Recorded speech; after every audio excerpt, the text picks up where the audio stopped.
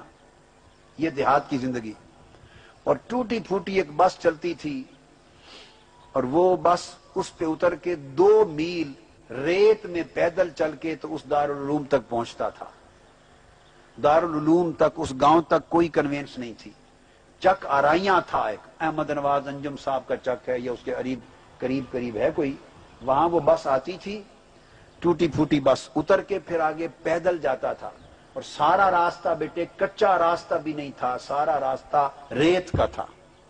آپ نے کبھی ریت میں چل کے نہیں دیکھا، آپ اندازہ کر لیں کہ جون جولائی اگست ستمبر کا زمانہ ہو، ریت آگ کی طرح تپتی ہے، اور اس میں پیدل چلیں تو پاؤں بھی دس جاتے ہیں، پاؤں جلتے ہیں.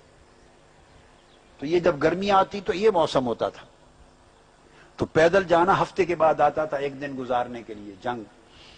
تو ریت میں پیدل جانا، پیدل آنا، اور بس آگے اسی طرح کا رہنا، اور یہ پڑھائی ہوتی تھی. اس طرح کی رات دن کی زندگی.